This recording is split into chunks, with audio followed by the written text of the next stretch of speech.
Welcome, everyone. My name is Glenda Dawson. This is LD here with me, and you are watching Glenda's Dragon's Den.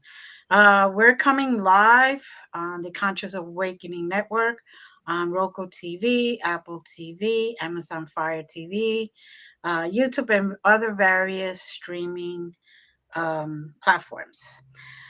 I would like to take this moment to thank you for the emails, the comments, the reviews, and also just being here with us week after week. We're blessed that you're here. And today we have a phenomenal, very blessed man. Well, thank you. Not you. Oh, Again, not you. And this beautiful soul. oh, now I know it's not me. Can't be me. Is Reverend Michael Carter. How are you today? Hello, Glenda. Hey, LD. She was Hello. talking about both of us, Don't joke. all Don't. three of us. Well, I kind of feel like I'm in a Reverend sandwich at the moment, but because Glenda's also a non-denominational ordained minister. So Yeah. But so tell us a little bit about yourself, or a lot. Basically. Just a little. I serve a congregation here in North Carolina, a Unitarian Universalist congregation. I have a 17-year-old daughter. I am married. I got married on November 5th. I've had some practice, so it's not my first go around. Congratulations. And and what else can I tell you? I love to read, and I really do love religion, even though I'm not a very religious person. I love it for what it could be, maybe not so much for what it is at times. And I'm an experiencer and I'm an author, and yeah, that's a lot of hats, a husband, a father, yeah. But this is life, and I juggle them sometimes, with grace and aplomb, and sometimes it's a hot mess, but I do the best I can. We all do. We all Yeah, do. We all end up in the hot mess yeah. category Sometimes at one point or another. there's no instruction manual with these things. No. I kind of wish they would send us one once in a while. You're at that fork in the road. Okay, come Oh, on, guys. do you want to tell her? Should I? They send it, but the men don't read it. I won't argue with that. I won't argue with that because I've been known to not. Yeah, unbelievable. But I'm happy, so that's the bottom line. Out of all those things, I'm happy. And Yes. there you go. And I got a lot of good people who love and support me. That's what counts, isn't it? So you mentioned you're an experiencer. Yes, sir. Is there anything you'd like to share about that maybe some of our Yeah, I'll share my initial experiences. I've had the privilege to have encountered several species, grays, Nordics, reptilians, and a blue person, which I thought was an Octurian, and a praying mantis being. Yeah, how can I say? When I grew up in a religious family. I was raised Baptist, and I'm really recovering Baptist. Yes, recovering. No, it's still those teachings and stuff still mean a lot to me. It's just that some of it was more dogma as I got older, and so I don't want to knock it because it works. It still works for my parents, and I know good people who hold on to that. Right. But listen, I'll tell you, I just started watching Star Trek 5 years ago. I know you're going to say, what rock did you crawl out from under? But when I was a kid, it wasn't, there was no room for that. Nope. There was no room for extraterrestrials and stuff like that. And so, but back in December 1989, now Kierkegaard, one of my favorite philosophers, said that life is lived forward, but it's only understood backwards. parts. Mhm. And so when I was younger, I I saw things in my room. I would see auras around people and objects. I would see these little orbs. So now looking back, some of them look like the colors of the chakras. They were Mm. little circles with almost like a donut, but they were flying, floating around. I could see the three dimensionality of my room, but I thought everybody did. So to me, it was not, it was just wow. So then, flash forward to December 3rd, 28th, 1989. At that time, my girlfriend at the time and I went to Mexico. We went to see the pyramids at Chichen Itza and Tulum on the Yucatan. I'm giving you truncated version. But during that journey, I started turning away from my religion of origin. I started reading existentialist philosophy and metaphysics and tarot cards and all this stuff, which, as you know, was frowned upon, Mm. highly frowned upon. And so I was leaving. I was moving away. I was opening up. And we came back. I was living in New York. I lived in New York for almost 30 years, New York City. And I kind of wanted to show off. I was really copper. My hair had turned colors. I didn't have dreadlocks then, but still was, I wanted to glow because they were freezing their, what's off in New York. So I was invited to a party. We got off at JFK. My girlfriend said, I'm going to stay home. It's cold. I'm tired. I was cold and tired too, but I wanted to glow. So I took the subway downtown to Hell's Kitchen, and got off at Times Square. And, we were hanging out. People were, ooh, boy, you look great. And I was kind of eating it up. No beverages, no adult beverages were served, but deviled eggs were. And I'm a deviled egg freak. So I left, after a while we talked and I left. And that night, I don't know to this day whether I felt a presence in the room or whether I don't know. But when I turned around, because I sleep on my stomach, there was a being, and you know what? I'm not going to leave because I have statues of all the beings that I've met. But it was, I should have brought him before the show. I just wasn't thinking. It was about, he was, I guess I'm going to call him a he, an individual, 4 feet tall, maybe 3 feet tall, um, wasn't gray, but whitish gray, chalk colored, Mhm. in my room at the foot of my bed. My girlfriend at the time either could not or would not wake up, and I just couldn't. I was so scared. There was a blue light, like a cobalt blue light around, and then a white light. My room was lit up. He had on a jumpsuit that looked like Reynolds wrap. Or if you Mhm. ever, I don't want to date you. I know you ever remember Lost in Space? Remember that? He had on one, it was like he had Reynolds wrap on and Mhm. big eyes. And he looked at me and I curled up in the fetal position and pulled the covers up over my head. I'm not ashamed. Uh, uh, Sandy, my wife, I mean, my girlfriend at the time, who later became my first wife, she was just out. And then I heard this like I like the wind, and then the temperature changed like I was outside. Let me tell you, this was in Manhattan. This was not on some rural, well, like Betty and Barney Hill coming back in New Hampshire. This was in 45 West 81st Street, the Excelsior Hotel. It's still there, Upper West Side, between Columbus Avenue and Central Park West. Anyway, I felt like I was outside, like the temperature changed. I finally grew a pair and I pulled the covers down and nobody was there. Mm. Nobody was there. Sandy woke up and she said, when I wrote my last book, Initiation, it's a book for experiencers. Right. I sent her a copy and she said to me, I remember when when she read it, she said, I remembered that night. She said, I've never seen you so frightened. And she said, I vaguely remember these shadow figures in the room, but my mind kept saying, just go to sleep. Just go to sleep. Mhm. So that was the initial that I remembered. Um, I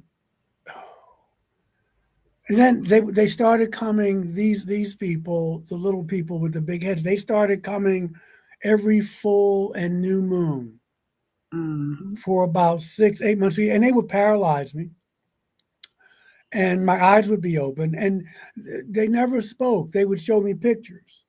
The reptilian person spoke to me, but just said, like they always say, don't be afraid, which is easy for them to say Right. when you just walk through my wall. You know what I mean? But and even then, the mouth didn't move. It was like I had speakers in my head. So I could hear perfect diction. Don't be afraid. And it was in a male voice. So that was the beginning. Of course, I was living a double life because I couldn't talk about it. I got regressed by the late Bud Hopkins. Bud and I were very friendly when I was in New York. The woman who initially regressed me was Jean Mundy, Mm. Dr. Jean Mundy. And so that started this beginning. I had, and I'm not into propulsion systems and back engineering. My mind doesn't work like that. I'm more interested in the spiritual or how you change after you see them. Mhm. And so I met Zachariah Stitchin. He lived a couple blocks from me on the Upper West Side. So I was buying everything I could. And so there were a couple clergy. Dr. Barry Downing, who's my friend, retired Presbyterian minister, wrote a book in 1968 called the Bible and Flying Saucers. Morris K. Jessup died under mysterious circumstances in the 50s. Mm. Virginia Brasington, so we had some female energy in the house. Right down here in North Carolina, she wrote a book. And so there were a couple people who kind of got the religious thing going, and that got me going because and so I stand on their shoulders because I said, "Oh, I'm not a nut." Now I don't know if these people were experiencers, Mhm. but just melding those two, because to me it's not only religion and the Bible or religion, but it's science and religion. Right. They can coexist because some of these beings are so spiritually advanced and yet they have this technology.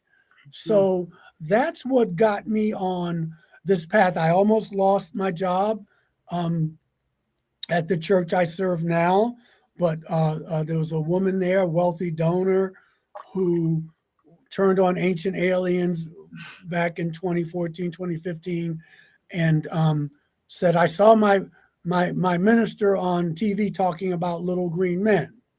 And she went so far as to bring me to the board of trustees at Mm. the church. And I thought they were going to give in because she gives a lot of money to the church. But they stood up for me. They said, A, he doesn't preach it from the pulpit. B, he's probably right. We don't see anything egregious here. So let's just give it a break, give it a rest. And she stopped coming for several years, Mm. but she does come every now and then. And we have it's not glacial. It's we're warmer than that, but good morning, glad to see you. But fool me once, shame on me. Fool me twice, shame on you. Who was it? Maya Angelou said that when someone shows you who they are, you need to believe them. Right. Because I mean, she was gonna have me fired from my job, my livelihood, Yeah. because I mean, come on, stop it, Especially stop Unitarian. it. I mean, I couldn't believe it. So I need to ask, Yes, on a scale of 1 to 10, when you, not just as an experiencer, but as a spiritualist, and look at the universe as we know it, and as much as we can think we wrap our minds around the depth and breadth of it, on a scale of 1 to 10, what level of arrogance do you think someone has to think LD, we are the top? you are bad. You are a bad man. You are a bad man. No, You're a bad man, LD. why? LD, you know the answer to that. Let me tell you, it is hubris. But and I'm not trying to be No, it is. It is a level of arrogance. But you and I, we were raised like that.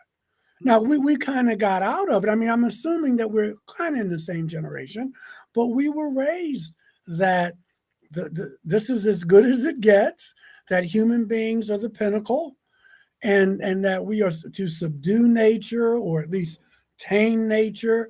And now we know, we're beginning to know, Mhm. that no, we're one with nature, we're part of nature, that we can learn from um, other sentient beings. Mhm. And so, but I'm with you. It is a level of arrogance. It's a level of arrogance now because we know how big the universe is, that Webb telescope tells. And it's hard to believe that people. I think people are afraid of the unknown. Mhm. I know they are, because I know I am to a degree, but because you have to change your whole paradigm now. If you believe let's say you were a scientist, maybe you're tenured, um, and now we have our government and we have people talking about UAPs, what we used to call UFOs. And maybe you've written, about a certain perspective about how the universe works. And now your whole paradigm is not only being challenged, but it may be wrong. Mhm. People do Or not embrace that so Mhm. easily. there's a Uh, very you know, famous comedian who talks about agnostics. mhm. He says, "I hear you, but when that ground shakes, you look up." You better believe it. It's like my friends who were in Vietnam. There's no atheist in a foxhole. You know, and so yeah, and the world is changing. The paradigm is changing. It takes a long time. Human evolution can seem like it's glacial, but yeah, there is an arrogance there, and it's going to cost us.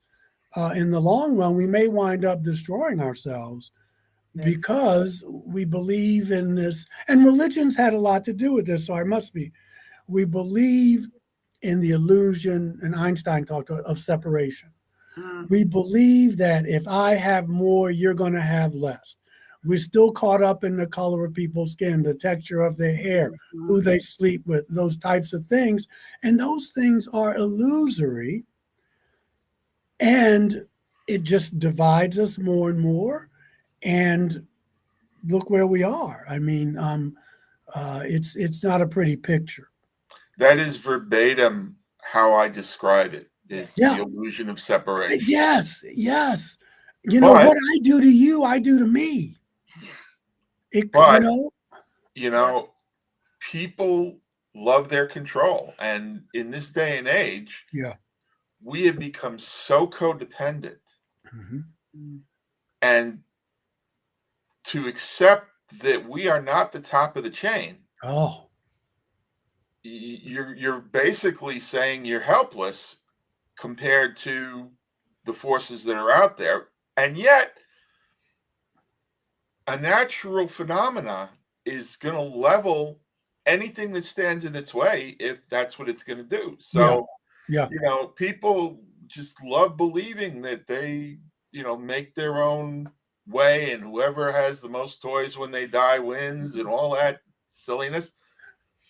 But again, that's what they grew up in. Now, I was 10 years old when they first landed on the moon. And that whole time, I was a rebel. I mean, I knew I was being fed manure, Hmm. you Hmm. know. So I would agree where I had to agree, and okay, I understand what you're saying, Yeah. Yeah. but I wasn't buying it, and I wasn't Yeah. trading it. Yeah. Yes. Yes. You pick your battles. I know people have said the same thing in religion. Yeah, at a young age, I just was not feeling what they were telling me. Right. And yeah, and that's part of, we conform, we adapt. You start picking your battles. We were talking about that before the show, and so, but that's some of that is survival tactics. Some of that is I just don't have the energy to argue with you. Mhm. Um, but the world, I mean, we're living in, the whole Newtonian physics. That's all passe now. I used to say that the old physics, the old science says, show me and I'll believe. Mm-hmm. But the new quantum physics is like, no, no, no, believe and I'll show you. That's Yep. a really different paradigm. Mm-hmm. And, it's hard to wrap the mind around that. But we have to, because life goes on and you'll be a dinosaur. You'll be left behind. I see it with people. They're still stuck in the way they think the world should be. And, yeah, you can envision the world you want, but you also have to live in the world as it is. So it's layers upon layers upon layers of stuff. Right. But here we are. I mean, I don't know if you saw this morning in Newsweek. Now, I know this is Newsweek magazine, and this has been going on obviously for a few years. The mainstream media has been, but there were some UFOs flying over the nuclear plant. Did you see that this morning? No, No. I. In I think in Leningrad. Oh. Yeah, yeah. And so here we are, where the New York Times, Newsweek, Washington Post, they're running these stories where just 50 years ago you were a nut. Yes. You were a nut, You were put and that away. is it. You were put So, away. so what a difference a generation makes. Mm-hmm. Well, I come from that generation of sometimes you feel like a nut and sometimes you don't. But Listen, brother, I'll be 66 this year. I was born in 57. So I remember the moon thing. I remember all that kind of stuff, when King was shot and Bobby. And even though I was very young, I watched how people reacted to that, and Jack Kennedy. So yeah. And here we are where our government is saying, you're not as transparent as one would like them to be, but they're saying there's things in our skies Mm-hmm. that are technologically. I mean, it's like a science fiction thing, but the future is now. Right. The future is now. Correct. Um. So you're an author. Tell us about your I've books been and called how worse. Thank you, Glenda. and how you haven't been called a poet, have you? Because I've No, been called no, a poet. no. I've been called many things, but author is a good one. No, the first book I wrote, it's shameless self promotion. no, Uh, please. the Alien Scriptures, Right. and that was one of my favorites, and it's been selling the most. I mean, um, I just wanted to uh, get people to see, and again, Dr. Barry Downing was talking about this, but we're coming at it from a different perspective. Even though I had to graduate from that, Mm-hmm. because and I'm an experiencer and he isn't, so it's a little different. But that if you wherever you see the word angel in the Bible, which is Malek in Hebrew, which means messenger, if you put extraterrestrial there, I don't like the word alien, but if you put star person, extraterrestrial, wherever you see angel, Mm-hmm. it makes a lot of sense. And I believe that our ancestors, early human beings, and I want to be clear to listeners here, I'm not saying there's no such thing as angels. I'm not saying that. But nowhere in the Bible does it says these beings have wings. Right. Nowhere. Which is not to say that they don't They exist. don't. Right. But I think our ancestors were so awed by the technology, and that they were trying to explain in the nomenclature and the vocabulary of their day what they saw. So they're flying chariots. Well, Mm-hmm. in India in Hindu they talked about the vimanas, which is translated flying machines. And Right. so they're flying disc, and they were trying to describe this technology. And I believe, and with the monotheistic religions, when you look at Hinduism, you look at Native American spirituality, Buddhist. There's always stories. Buddhism, which is more, it's a philosophy, but there's always stories about beings who come down from the sky Mhm. Some of them are mischievous, some of them act a fool, some of them bring wisdom, some of them intermarry. You look at, the Greek stories about the Greek gods and what have Mhm. you. And so I'm saying it's not far fetched to believe that these beings were talking about extraterrestrials, which is what Eric Van Doniken was talking about, which is Zachariah Stitchin was talking about, and the list can go on. And to me, it makes perfect sense. Now, I don't think that it takes away from the biblical messages. It's a beautiful book. It's a book of Mhm. poetry. It's a Mhm. book of life lessons. Um, I don't think there's anything demonic about any of this stuff, but I do think that we are looking at right in front of us all these years um, The evidence. Hitchhiker's Guide to the Galaxy.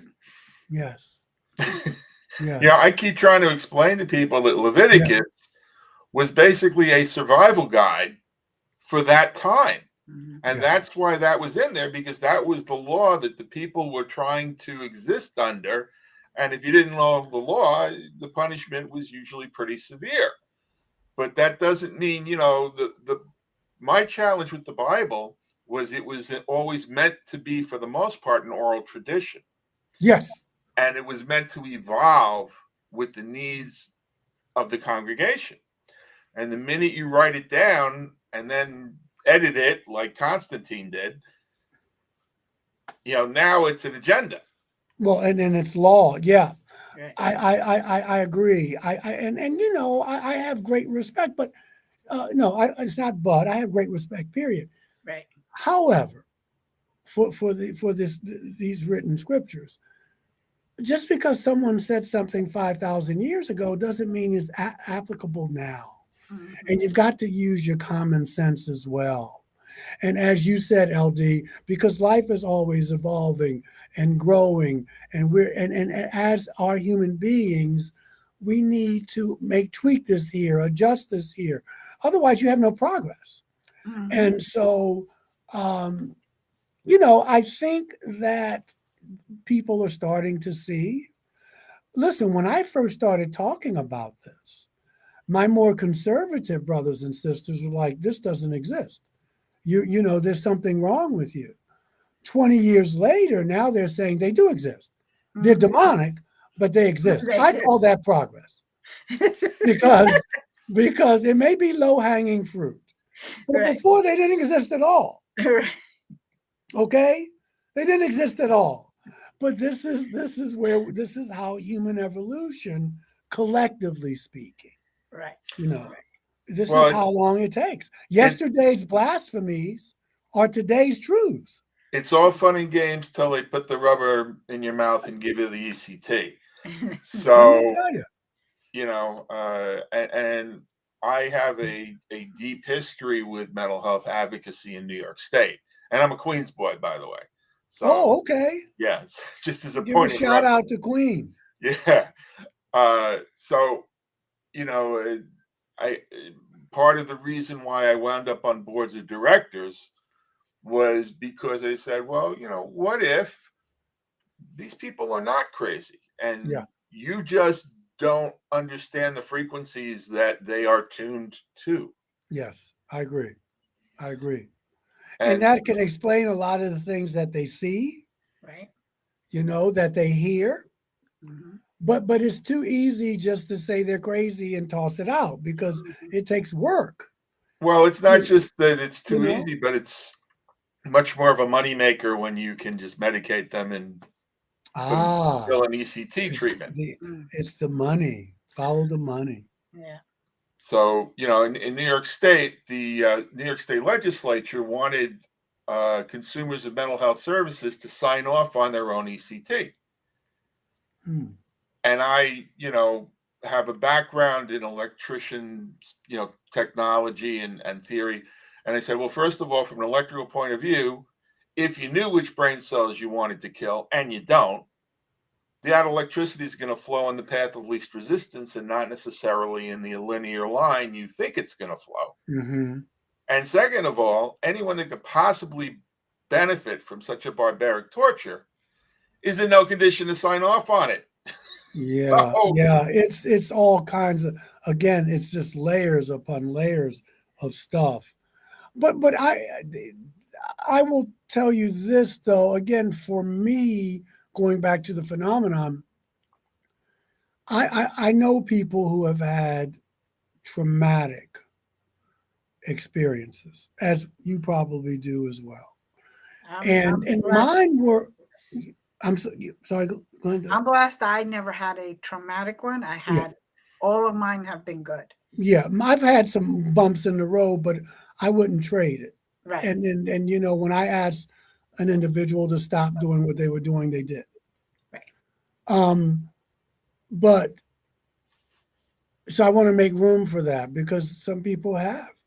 And you can't just say, oh, well, if you looked at it a different way, or let's all sing kumbaya. But I will say that for me, um, it enhanced and maybe expedited the spiritual path I was on. I was on a path Mm-hmm. because I was exploring and seeing that some of these things didn't fit anymore. And then when I started having these experiences, because they went on for several years, and then they would go away for a few years, and then it would happen again. Um, it changed me. It changed me in profound ways in my Mm-hmm. inner life. And physiological changes as well. I got by on less sleep, hair and nails grew, faster. I can't explain it. I guess the language now would be downloaded. I don't use that so much, but I felt more intelligent.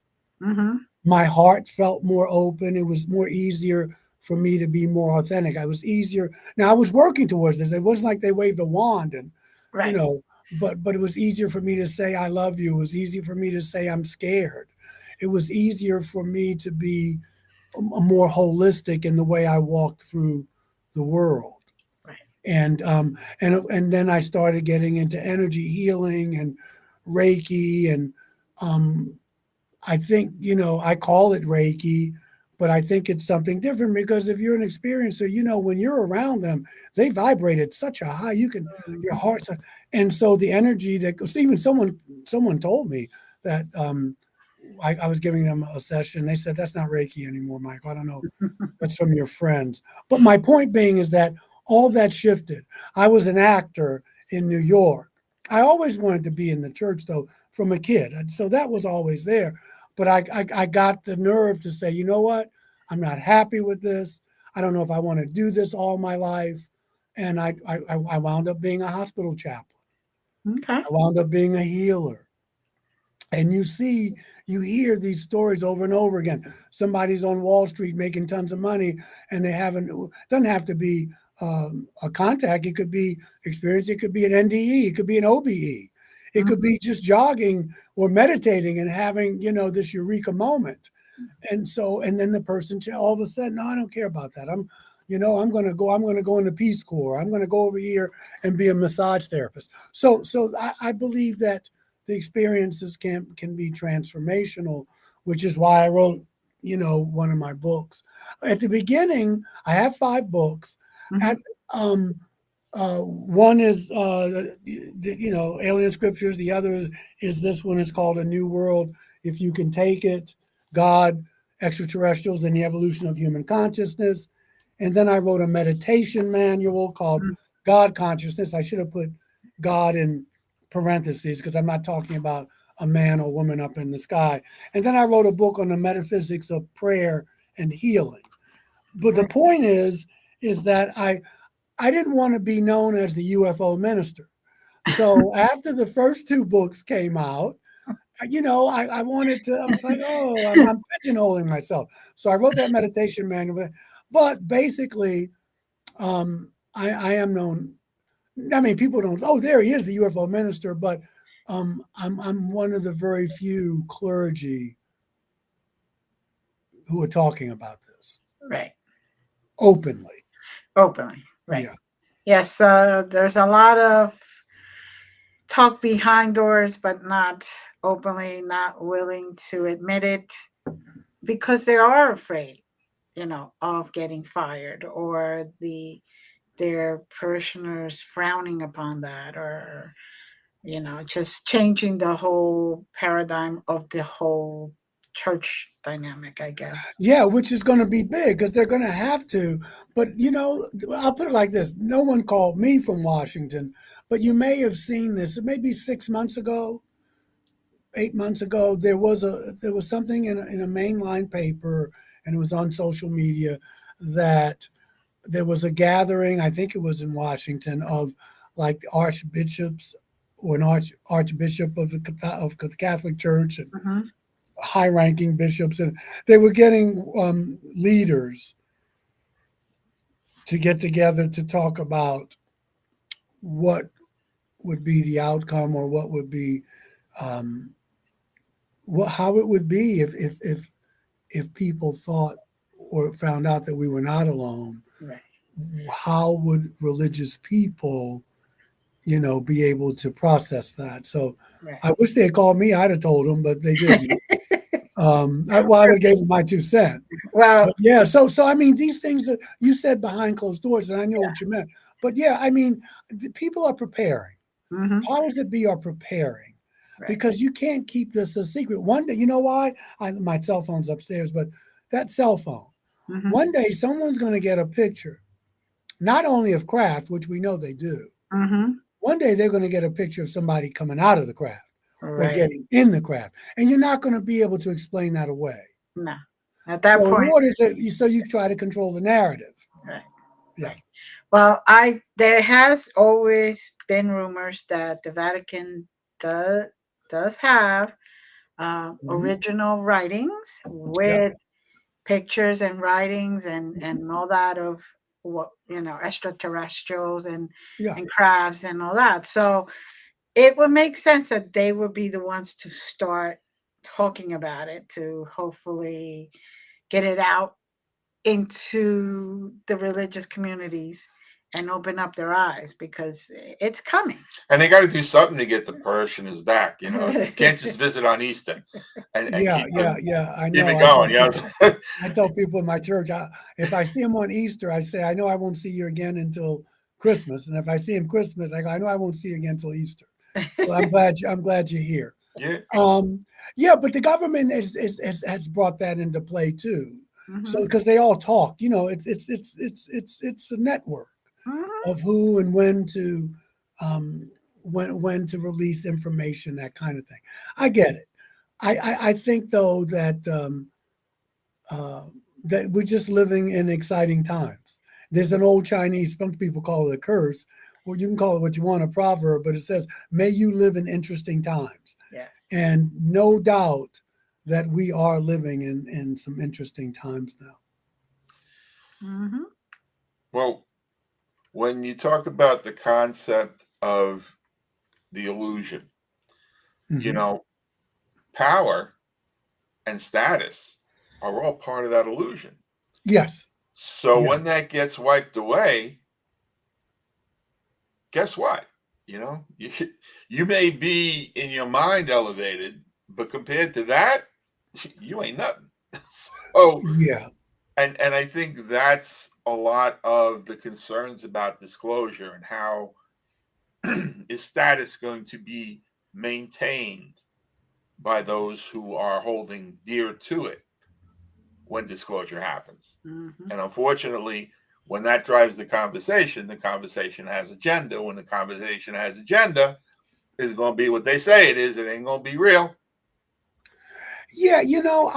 For me personally, I have a problem believing that the same people who've lied to me for 70 years will all of a sudden start telling me the truth.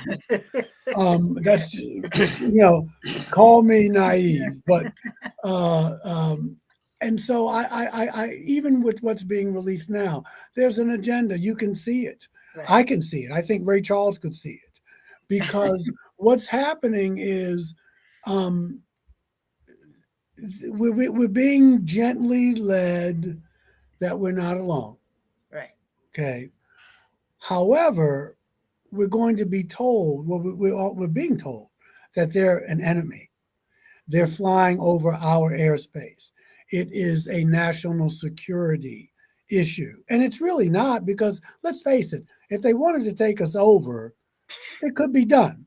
So that's my first thing. I'm not going to mention names, and like we talked about, but there's certain people who talk out of both sides of their mouths, and and by that I mean, it's like, one of my favorite movies is The Godfather.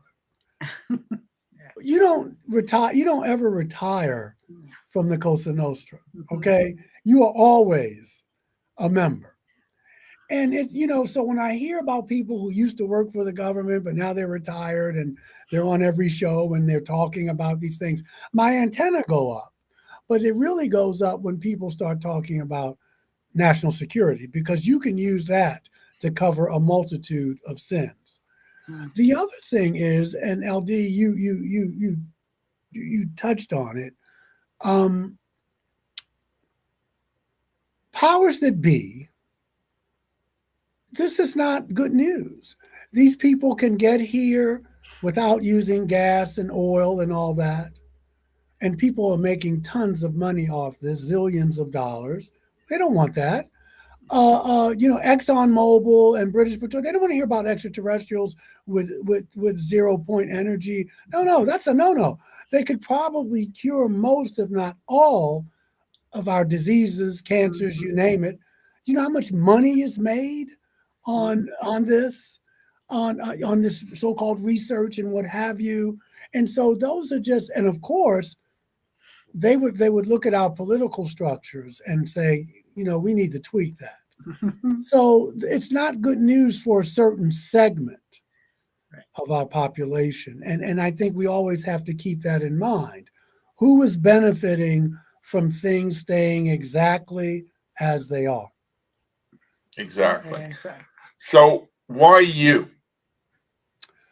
I don't know. I had a psychic tell me that I've had lifetimes with these beings in Atlantis and what have you. That resonates with me, but I can't say that for sure. Reincarnation, I do believe in that, but it's very subjective. And in some ways, I mean, it was in Christianity. They took it out of the Bible. Hindus and the Buddhists know about it. I think that it's probably karmic. I do resonate. There's a longing I have for when I don't see them, and but there's also, I'm got my feet in more than one world in a way. But I think it's part of the mission that I'm here. Not in a grandiose way at all, but I think part of my mission here is not only to learn to love or to relearn to love, but to also to share that love. And there are many ways to doing that. And I don't think this is the first time. I know it's not the first time I've been involved with religion and healing and those kinds of things. So I just feel that I've kind of signed on to something, and they're reminding me of what it is I need to do. I like to think I'm pretty well balanced. I mean, I have a family. I have a daughter. I have to pay bills. I'm not kind of locked in to this reality. I've lost friends early on when I was in a support group in New York, only because they were kind of stuck. And if you weren't talking about this subject, they really had nothing to talk to you about. And life is to be lived. Right. And so I've integrated this into my life. It's taking some therapy and just also my working on myself. So why me? I guess I would say, why not me? Well, it's not lost on me that if I understood you correctly, your first awareness of contact and experience was the night you got back from the pyramids. Yes. Now, caveat. Like I remember I mentioned Kierkegaard, life is lived forward but understood backwards. When I talk to people who, hypnotherapists, other experiencers, what I was seeing as a child, they would have considered contact. Right. And being regressed. I was told, well, things came up that this was from the age of 7 years old. I would wake up with blood on my pillow from nosebleeds, those kinds of things.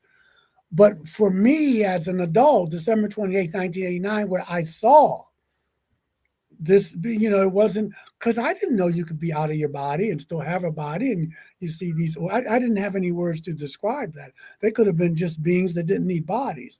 But for me to look at and to see, and on some occasions be touched by physically, these beings began December 28th, 1989. So, how did that trip change you? That you are now out of that box and ready to begin that immersion? It let me know I was more powerful than I thought I was. It let me know that um, not exactly at that moment, but my consciousness survives the Mhm. body. Mhm. Uh, um, because there have been a couple of times where they had taken me out of my body and my body was there, but I was still aware. It just gave me a larger perspective, not only of reality, the reality I knew, but it obviously expanded that, but also just who I was as a person, that I was more than just this, that this will go away, but I won't go away. And then of course it led me to looking at the scriptures in a very, very, very different way. And again, I had to study, I had to learn, studying forgiveness. What did that look like? How did that look like? It broadened my horizons, and I think speeded it up. So that's the transformation that it gave me. That's why again I wrote that book called it's called Initiation: The Spiritual Transformation of the Experiencer. Mhm. Well, that sounds like they were all this time they knew you were more than what you gave yourself credit for. Yeah, but aren't we all? Yeah. Aren't we all? And you don't have to go through what I went through to find out. Again, but if you get that teacher, if you get that experience, and I think religion got it wrong. Not all of it, but reality is so much more than life is stranger than we think and stranger than we can think. Mhm. And so I think these avatars and teachers, Yeshua being one, Muhammad, I mean, men and women, Jonah, trying to tell us that there's a larger reality, but that's threatening to people. And back then they were so ignorant that we'll just take your life. We could do that here too, but that's a threatening message because again, there were powers that be at the time of Jesus, at the time of Buddha, that we don't want this. We are doing okay the way it is. You are a troublemaker. Mhm. And so you're upsetting the apple cart. And if any, that's one thing that hasn't changed all this time. And a threat to our illusion. Right. Can't say it any better because that's So, basically what it is. what is it that made you decide to take the trip? It was always there. I can't say it was a conscious decision like, okay, I'm going to change. It was organic, it was evolutionary. That, wait a minute, Michael, all this stuff you believed and you were taught, most of that stuff is not true because you always have the choice. There are people who have these experiences, but they say, I'm not going there. But I'm safe. literally, what was it about that that caused you to go to see the pyramids? Well, no, I saw the pyramids before this. Well, we were just on vacation. Now, someone may say, well, Michael, you were being edged. You were being, I'm not saying that wasn't true, but in my conscious mind, Mhm. I was just going to see the pyramids. We were there. It was a day trip. I was already studying, cultures and various cultures and stuff. So I was already on a spiritual path. So one could argue that maybe you were being, but I don't know. But I know when I came back from Chichen Itza and Tulum that night, I had my first visitation. Right. Yeah. And Yeah. that's why I'm just trying to get your understanding of if there is or if there isn't a moment, that aha moment, that epiphany of, oh. I think it happened afterwards because I'm the type of person that when I'm interested in something, I exhaust it. And Mhm. so I read everything I could on UFOs, trying to understand what happened to me. And then, when the student is ready, the teacher appears. The teacher also disappears. In my readings, I came across ministers, because that's what I was, Mhm. who did not have contact, but they were interpreting these scriptures in light of that reality. And that just struck home to me. Like, that's the eureka moment. Mhm. That happened, and that's what got me going. Now you have a Facebook page. Yes, I have a fan page, Reverend Michael J. Carter. Okay. I have a regular page, and you go to either one, Reverend Michael J. S. Carter, and I will respond. My email is Michael J. Carter, Michael J. S. Carter at Gmail. My web page is you just type in Reverend Michael J. S. Carter or Michael J. S. Carter, it will come up, Mhm. and I will respond. If you need to talk or disagree or whatever, I will get back to you. Okay. One thing I have coming up, but maybe we'll talk before then. In in September, I'm going back to Michigan. They have something called Michigan UFO Con. Mary Mhm. was there. That's how we met. And if you can stream it on, it's just been streaming for about 2, 3 weeks. I did a show with some other folks with Lawrence Fishburne on the Right. History Channel called History's Greatest Mysteries. It's on the Phoenix Lights. Oh, And okay. they did a really, really nice job. So Well, that's streaming now. good. Mhm. Yes, we're going to be there in Michigan also this Yeah. year. So I'll see you in September. All goes Yes. well. Yes. Looking forward to it. Is there anything else that is coming up for you besides? That's all I know of for now. I haven't heard from Ancient Aliens. Usually I may do 2 shows a year, used to be a little more. Mhm. Um, but right now, the church is keeping me busy. My daughter's 17 years old. She'll be in college in a year and a half. Um, New marriage. My life is full. Yes. Yes, it is. Yes, it is. And you said you had several books. Yes, I have. They could find you on Oh, Amazon. well, yeah, just go right to Amazon and Right. type in Reverend Michael J. Carter or Michael J. S. Carter, and they should come up.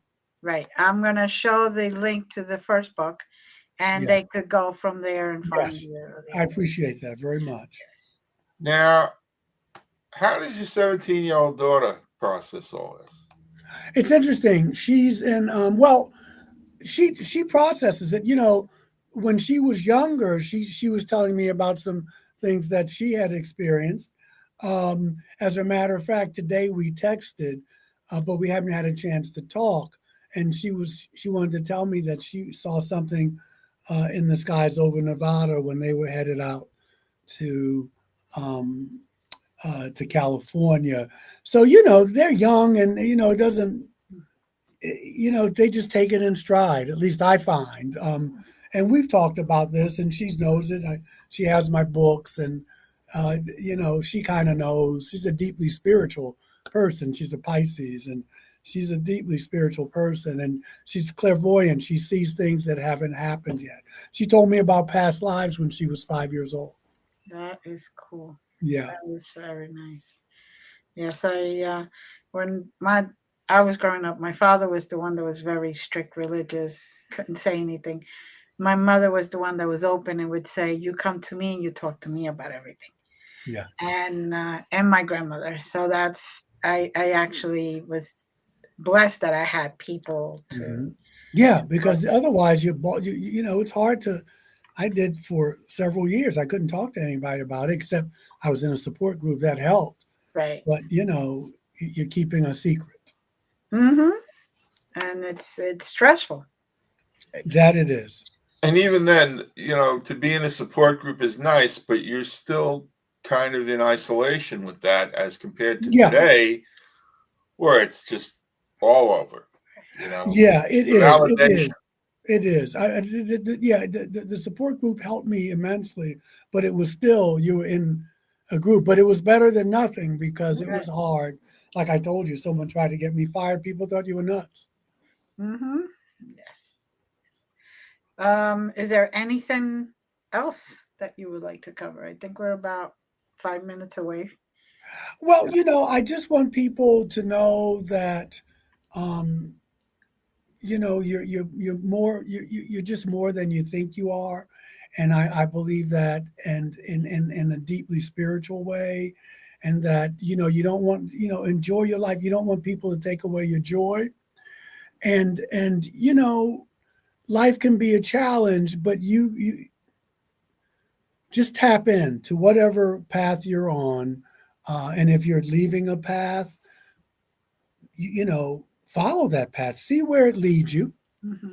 The right people will come your way, the right books will come your way, um, because love is really the most powerful force in the universe. If it wasn't, people wouldn't be trying to repress it. Mm-hmm. If it wasn't, you wouldn't people wouldn't be threatened. And you can look through history and see that people are very afraid of it. And And people would be so, trying to complicate it and exactly, tell you what it's allowed to yeah, be and what it's it's it's not it's allowed to be. it's just powerful, and whatever that means for you, because love means different things to different Hmm. people. But don't give up on it, because it's the only thing that really will last, and that's what we're here, I believe, to learn to do. And that's actually what all religions are truly based on.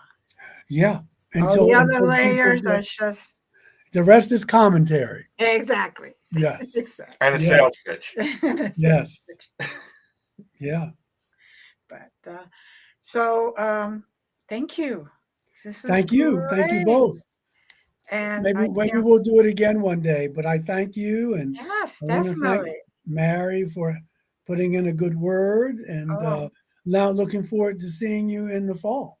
oh Well, you yes. may see us before the fall because we are planning a trip, Hmm. and We gotta pass through North Carolina. I Well, drive. I like to yeah, let drive. me know. You got my contact info. Yes. I live closer to the Appalachian Mountains, closer to Tennessee, that part of the state, here in Okay. the mountains, because yeah, Hmm. North Carolina is a big state. Right. So, yeah, let me know. Okay. yeah. Thank I've been you. to Asheville. We've been through Asheville. Oh, then you I, know. and it's a beautiful state, Yes. and Oh I'm my glad God. that you have found a place there with a congregation that appreciates all the facets on the jewel that you are. Mm. Boy, that means a lot. Thank you, LD. And thank you, Glenda. Thank But if you you. ever want to do another show, just let me know. Of course. Because Now, we got so much to talk about. oh, yes, we do. We Yes, we do. do. So just hold on for a second, and we're going to thank our audience for being here with us. And have a blessed day, have a blessed week, and see you next Wednesday. Love you all. Bye. Just stick around.